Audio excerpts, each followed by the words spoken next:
What's happening, soldiers? The new map Blackwell Fields has released early in Battlefield 6 for Season 1. Technically, it was supposed to release at 8 a.m. PT time, but for some reason, they decided to release it 4 to 5 hours early. So I've been playing it all night. I'm going to give you my opinion on the map, and I'll also be going over some other surprises, including the fact that the Little Bird has been discovered in this latest update. People are flying with it. Find out how you can fly with it. I've got footage of it for you all. But first, I want to take a look at the lighting changes that have been applied to the game. Because as you know, the lighting in the game has been quite blinding on some of the maps, especially maps like Operation Firestorm. So what I did was I did a comparison to what it was like before the patch and after the patch, as you can see right here. And there are some improvements to that blinding light when you walk out of a building.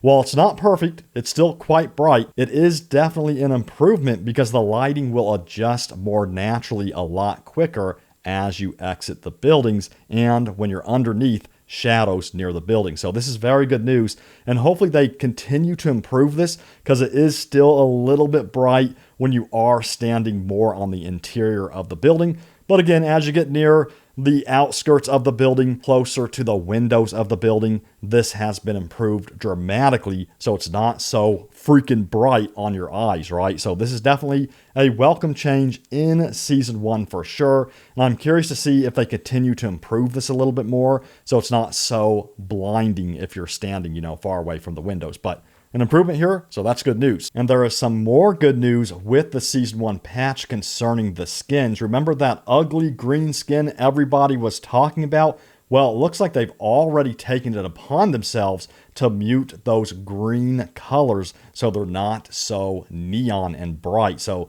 they're already listening to our feedback. Now, concerning that ugly blue skin, I'm not sure if they've applied the same muted colors to the blue skin. I'll have to check on that and keep my eyes peeled on that. But I think this is a good sign that the team at DICE are listening to our feedback. So hopefully this continues and we see more realistic grounded skins moving forward, and we don't continue to see these ugly neon skins that pop out on the battlefield and don't fit in to the theme of what Battlefield 6 is going for, which is grounded, realistic skins, right? So hopefully they continue to listen, but this is definitely a good sign. Also, if you did not know, you can actually destroy the oil fields in this new Blackwell Fields map. I found out the hard way because I was actually standing in the oil in one of the games and I burned alive, which was not fun, so I found that out the hard way. But yeah, if you see a big oil pit, if you will, do not stand anywhere near it because it can catch on fire and the whole thing can explode, as I found out. So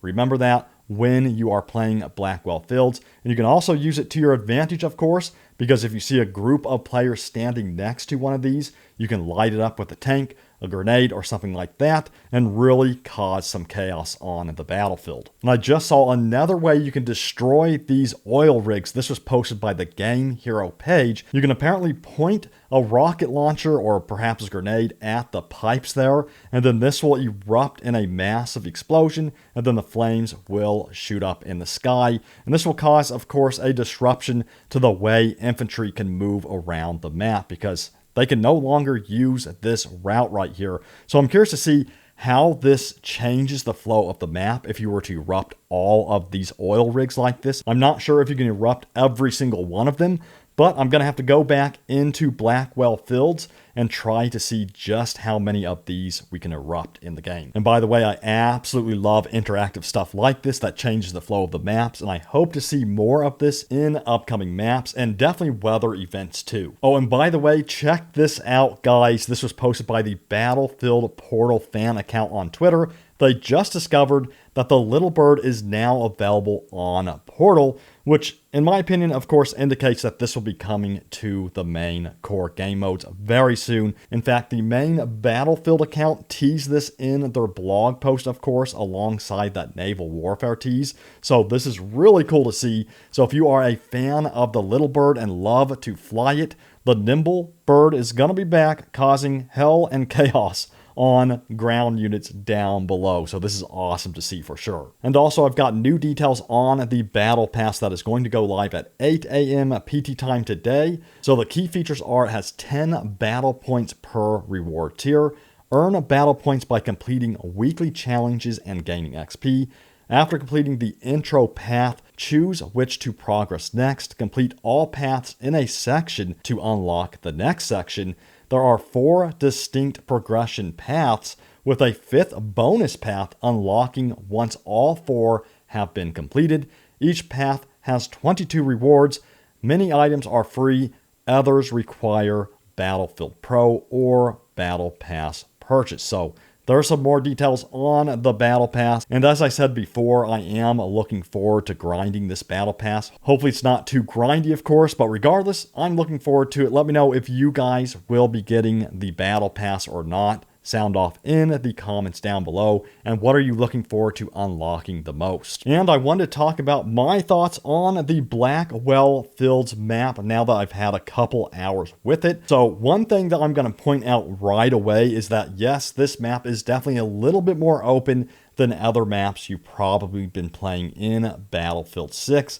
There are some rolling hills, a lot of sniper spots, so if you're used to running and gunning with an SMG or assault rifle, you're going to have to be extra careful on this map while doing that, or you're going to get your head sniped off.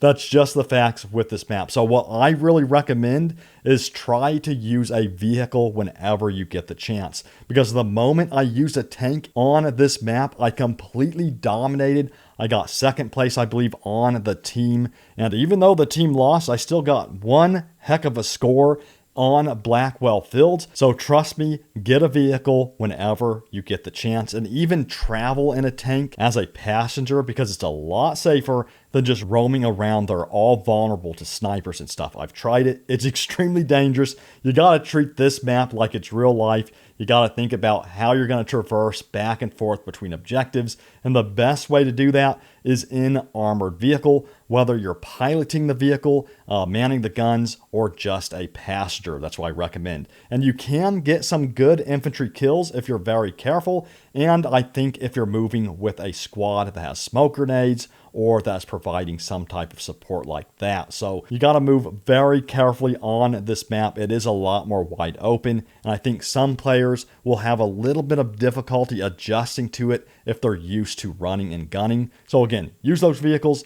Don't be afraid to do it. Get in that tank and completely wipe out the squads. Because as you can see on this objective right here, I completely wipe out this entire squad, which allowed my team to move in and then take the objective. So to summarize, if you love vehicles like I do, I think you will love Blackwell Fields. But if you're more into the infantry only combat and you never use vehicles, you might not like this map as much as the other maps. But let me know what you guys think of it when you finally play it. Sound off in the comments down below. Now, concerning the art style of this map, I was a bit worried because many of the content creators who got early access to this map were complaining about the overly bright sunset, the red and orange colors, and they didn't like it.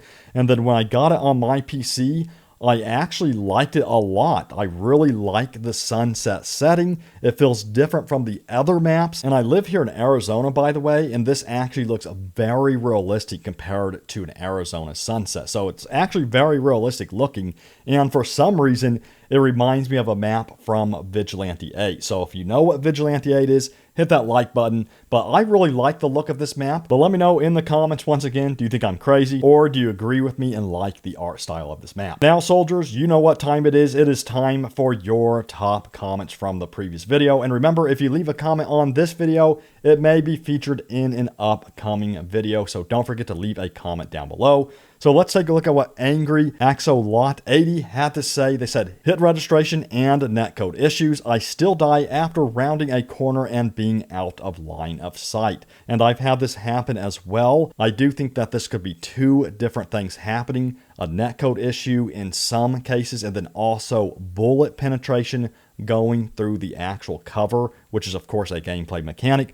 But I really do think it's more of a netcode issue. I've had this happen more than a couple of times, so I can totally relate to what you're saying. So, this is something that I'm really hoping DICE addresses, so I'll be keeping my eyes peeled on any updates regarding hit detection issues. And the next comment comes from ThatAirSofter7810, who says, though that guy is saying we don't need tornadoes, but I think we do, would be crazy fun having a tornado rip through the map. And I'm going to be honest with you guys, I agree with this. I loved the tornadoes in Battlefield 2042. I love weather events like that. I thought they were the coolest thing ever. Now, this should probably be reserved to very specific maps if they ever did tornadoes again.